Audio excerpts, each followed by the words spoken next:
seemed committed to empowering all. And I mean, this was really after, World War II, when the government set out to provide free education to a lot of the veterans who came in, and that was the GI Bill. The first problem with his statements in his interview stems from the false equivalency Noah draws by comparing the GI Bill's education provisions to free education in general.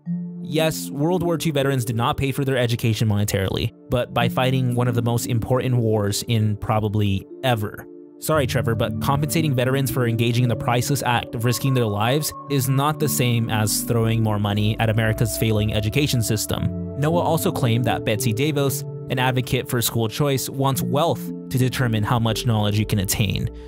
One of the saddest things is that America seems to be going back to a place where your wealth will determine how much knowledge you can attain. And so I think it's a scary time. If Betsy DeVos gets to do everything she wants to, you will live in a world where even more people who do not have the means will now no longer have the opportunity to achieve the means.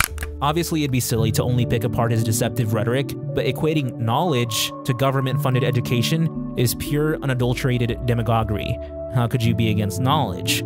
The truth is, however, thanks to the rise of donation-based education services like Khan Academy or EDX, Americans have access to more knowledge than ever before in human history. Regardless, Noah is making an overarching criticism about Betsy's position on school choice, but his criticisms don't really have much substance. It devolves mostly into tired leftist talking points about how the government needs to spend more money on education, despite the fact that over 30 years, federal spending on education has grown by 375%, while test scores have remained stagnant. Most American children are required to attain knowledge from public schools that fall within bureaucrat-drawn districts corresponding to where they live. Low-income districts in poor neighborhoods are, predictably, not as good as districts from rich neighborhoods. Betsy DeVos advocates for school choice, a system where poor families have the freedom to send their kids to superior, public, private, or charter schools outside of their districts. School choice, incidentally, creates competition amongst all schools, and the only real risk is sending dysfunctional public schools out of business.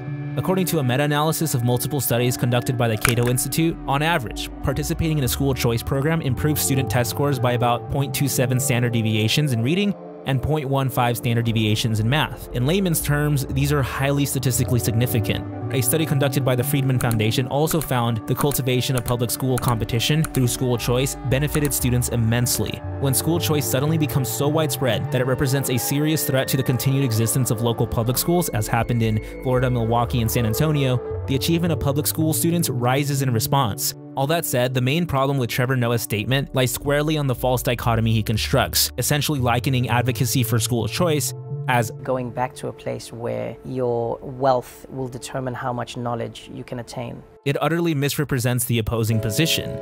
Before conforming to leftist dogma on school choice, even far-left politicians like Senator Elizabeth Warren championed school choice during her time as a Harvard Law bankruptcy expert and financial consultant in an expose titled The Two-Income Trap.